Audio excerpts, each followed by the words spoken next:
ng Giya ngayong araw ng Sabado, first Saturday ng February 3, 2024. Yan, bali meron po tayong 8 races na inihanda po ang Metro Turf para sa atin. Yan, mag-start ang karera alas 2 yata, alas 2 o alas 3.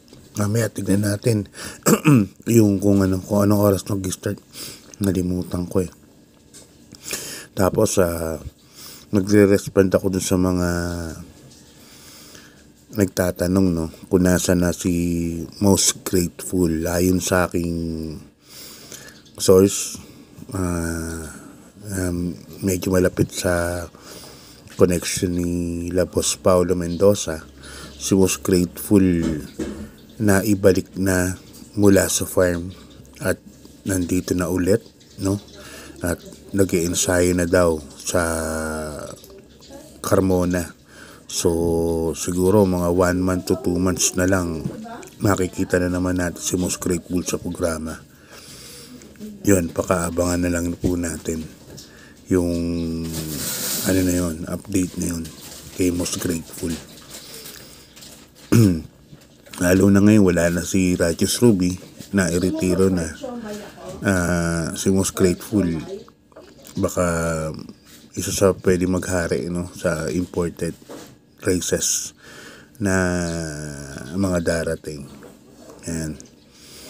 Tapos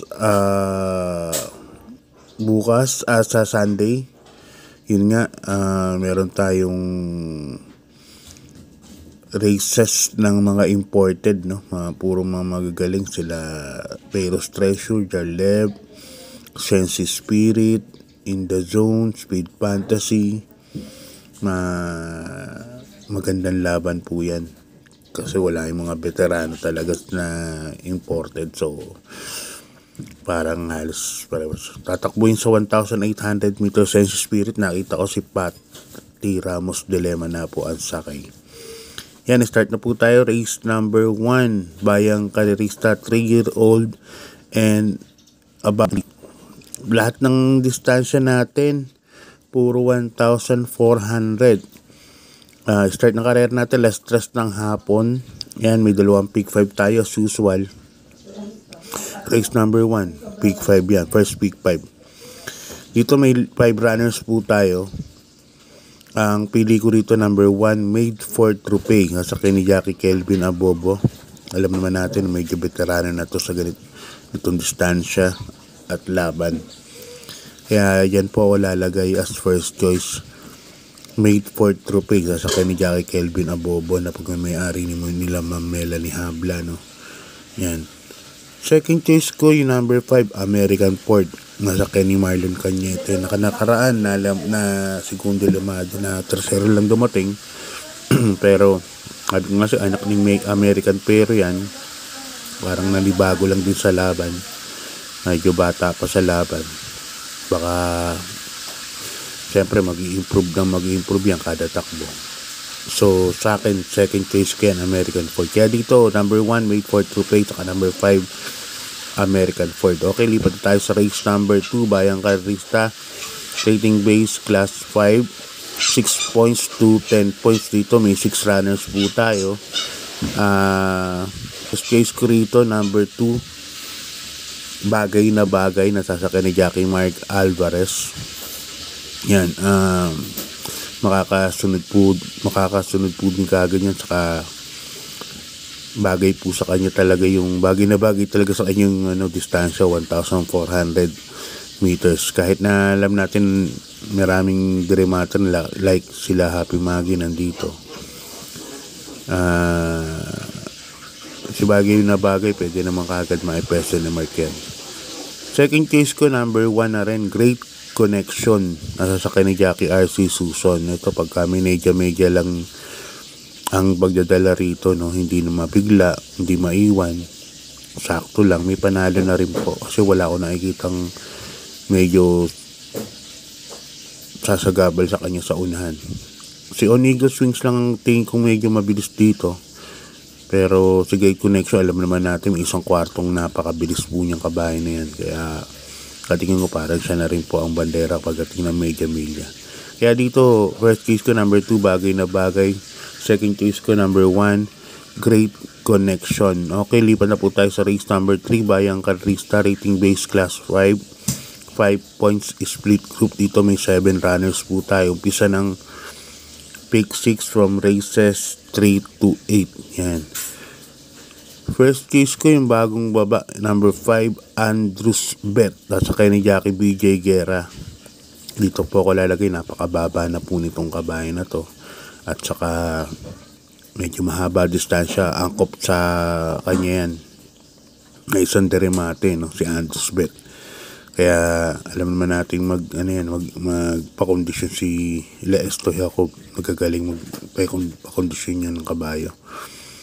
First case ko number 5, Andrews Bet. Second case ko number 4, Heirloom. Saka ni Jackie Ponjap Tabor. Yan. Si Heirloom, pwede kagad isunod to kung hindi siya mauna kay Jumbo. Malamang to, tanglaw muna kay Jumbo to. Tapos siguro, far turn, kunin niya na. Kaya dito, first case ko, number 5, Andrews Bet. Second case ko, number 4, Heirloom. Okay, lipat na po tayo sa race number 4, Bayang Karista, rating base class 3, 40 to 46 points. Dito may 7 runners tayo, but 5 betting options lang, ano. Actually, rematch po ito ni Perfect Delight at saka ni Main Ballot Falls eh. Siguro mga 2 months ago, 3 months ago, naglaban na po ito. At yun nga, tinalo ni Perfect Delight yan si Main Ballot Falls. Parang 1-on-1.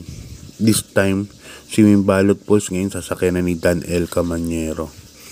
So, tignan natin. Ako, first case ko, number 3, Main Ballot Falls. Sasakyan ni Dan L. Camanyero nga. Sa tingin ko, gamay ni Dan L. Camanyero si Main Ballot Falls. Yan ang first case ko. Second case ko na rin yung couple entry number 6, si Perfect Delight na isang imported. At saka yung couple entry niya na si Sir William, nasakay naman ni Perjomel Galieta. Malamang to si Sir William ang iuna rito, si Perfect Delight. Abang lang din. So dito 3 and 6 ako, no. Yung Ballot Falls, Perfect Delight. Okay, lipat na po tayo sa race number 5, Bayang Karista class 4. 16 to 21 points. Dito meron tayong 10 runners but 8 betting options lang. Yan. First case ko rito yung 2A at numero 2 na si Aagaron at saka si Baba Boom na sasakyan ni Jackie Jeff Bakaykay at saka ni Dudong Villegas. Yan. Yan ang first case ko dyan. Second case ko yung number 8, Hombre, na couple entry si Mandatum, nasa kay ni Jackie N.I.U. Jr. Si Hombre, no? Alam naman natin medyo mainam po yan. Yan ang second case yan. Tapos lalagyan ko ng third choice na medyo protection na pandihado, may panalo. Number 1, Queen Gabi, nasa kay ni Jackie Pati Ramos Dilema. Yan, si Queen Gabi kasi medyo erratic pa nung tumakbo ng mga maiden yan eh. Pero maayos na kabayo, maganda layo yan. Kaya tingin ko pangwa din po yan. Kaya yan, sa race number 5, 281 po ako. Okay, lipat tayo sa race number 6, Bayang Karista.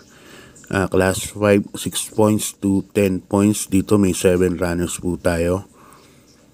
Ang first case ko dito, number 5, Captain Det nasasakyan ni Jackie Lester at Jesus. Nung nakaraang panalo niyan, Ugando pong nanalo yun si Captain Det. Actually, hindi niya pag-grupo to. Medyo mababa pa rin, no? Kaya dyan pa rin ako. Number 5, Captain Det as first case ko. Ang second case ko, yung number 1, Aliana, nasakyan ni Jackie Berjomel Galieta. Numero 1 ang post position niya, maganda po ang pesto. Alam natin medyo may bilis po ito. Although nandito si Arigato na isang mabilis, kaya niya naman tanglawan At sa tingin ko parang siya na rin po ang muna. Kaya dito sa number 5, Captain Tetet at saka number 1, Aliana. Okay, Bayang Karista, lipat na tayo sa penultimate race. Race number 7, class 5, 6 points to 10 points. Dito meron po tayong 8 runners but 7 betting option kasi may tayo number 2, Manlot Island saka si Modern Stroke. Okay, first case ko po rito, yung 2A, no? Modern Stroke at saka ni Jackie Lester at Jesus. Si Modern Stroke po, kababa lang po ng grupo. Umaba niya medyo kay kalakasan eh. Kaya parang kwarto lang po siya dumating nun. Yan ang first case niya, number 2A. Modern Stroke at saka ni Jackie Lester Jesus. Second case ko, number 1, Bohemian. Nasasakay ni Jackie Diego. Si Bohemian, last run yan, naiwan lang po, no? Hindi maganda yung salida. Parang naiwan talaga. Siguro mga half second siguro, almost 1 second yung iwan niya. Pero dumating po siya ng tercero. Malakas na malakas po yung dating niya. Number 1, Bohemian. Kaya yan ang second case ko, number 1, Bohemian. Kaya dito sa penultimate race, dalawa pili ko, 2A, Modern Stroke, sa number 1, Bohemian. Okay, lipat na po tayo sa last race, Bayang Karista, class 5, 11 to 15 points. Yan. Dito meron po tayong 10 runners but 9 betting options lang. First case ko rito, ng couple entry, number 2, Seychelles at saka yung 2A, Bantay Sarado. Parehas po may panali yan. Seychelles, tinali nyo sila, I tell you, na maganda kagad yung pinosisyon niya dun. Maganda yung posisyon niya. Ito si Bantay Sarado, alam naman natin, yan, isang teremate, no? Tingin ko may panalo din. So, 2-in-1 yung package na yan, yung buwang dos na yan. Malaki po, panalo pareho. Second choice ko, number 3, Majestic Stars sa ni Jackie J.D. Calagos. Eto, nasa Balya po ito, maganda po ang malamang itatak nito. Nakaraan, parang naiwan lang talaga siya sa pacing nun, parang hindi niya nakayanan eh. Yung nanalo si Hanglus. Dahil alam niyo naman nung inere ni Hanglus nung malayo. Si Majestic Star di kagad nakahabol. Pero this time, sa tingin ko, kaya naman niya yung pacing nito. Medyo hindi hirap kahit na nasa huli. Third case ko na rin yung number 7, Player Andre. Sa ni Jackie Allison Pabilik. Yan. Alam naman natin San Teremate.